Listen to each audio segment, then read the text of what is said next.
Shalom. Selamat pagi Bapak, Ibu, Saudara. Terima kasih telah bergabung bersama kami dalam renungan harian Jemaat GKJ Bandung. Bersama kita akan mendengarkan firman Tuhan dan merenungkannya. Saudara-saudara warga GKJ Bandung, selamat pagi.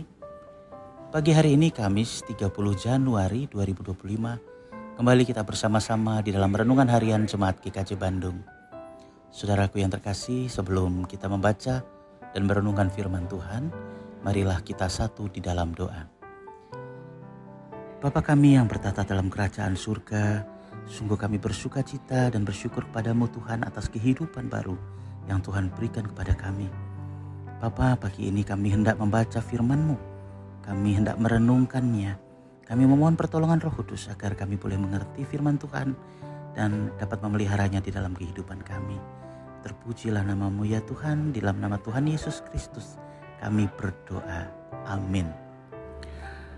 Saudara-saudara yang dikasihi Tuhan, renungan kita pada pagi hari ini diberi judul Hati yang Merasa Cukup. Renungan ini didasarkan pada Filipi pasal 4 ayat 11 hingga 13 demikian. Kukatakan ini bukanlah karena kekurangan, sebab aku telah belajar mencukupkan diri dalam segala keadaan. Aku tahu apa itu kekurangan, dan aku tahu apa itu kelimpahan. Dalam segala hal dan dalam segala perkara, tidak ada sesuatu yang merupakan rahasia bagiku. Baik dalam hal kenyang maupun dalam hal kelaparan, baik dalam hal kelimpahan maupun dalam hal kekurangan. Segala perkara dapat kutanggung di dalam Dia yang memberi kekuatan kepadaku. Demikianlah firman Tuhan bagi kita sekalian di pagi hari ini, dan yang berbahagialah kita yang mendengarkan firman Tuhan dan yang memeliharanya di dalam kehidupan kita. Amin.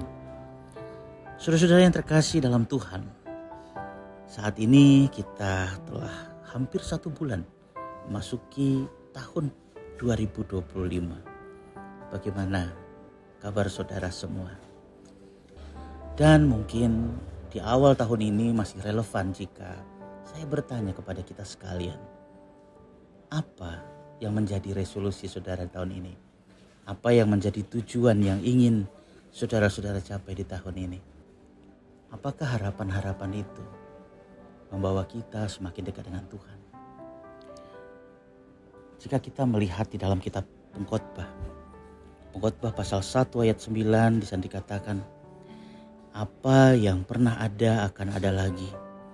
Apa yang pernah dibuat akan dibuat lagi. Tak ada sesuatu yang baru di bawah matahari.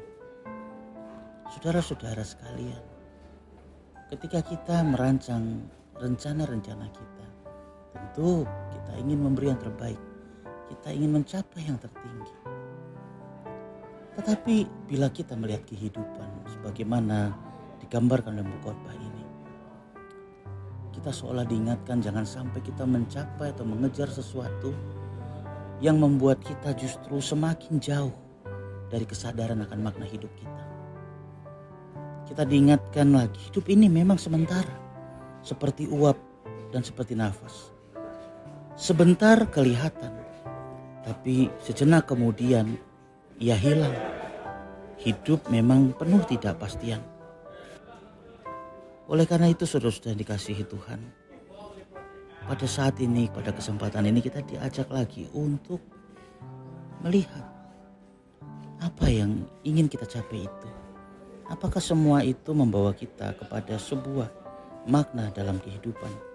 Apakah kita dapat semakin bersyukur, semakin bersuka cita dan menikmati kebaikan dari jerih payah kita ketika kita melakukannya?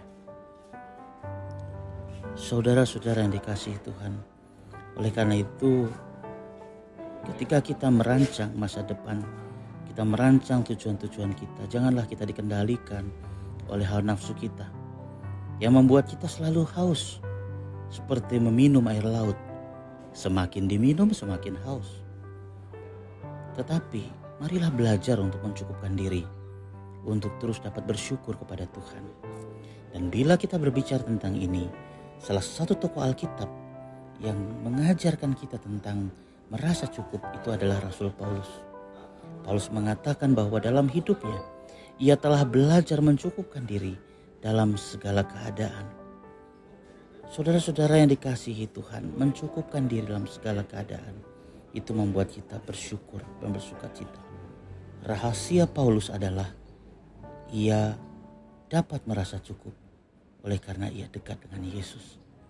Filipi 4 ayat 13 mengatakan, segala perkara dapat kutanggung di dalam Dia yang memberi kekuatan kepadaku. Pada suatu titik dalam hidupnya, Paulus tidak lagi menggantungkan rasa puas hatinya pada kesuksesan, pada pencapaian-pencapaian.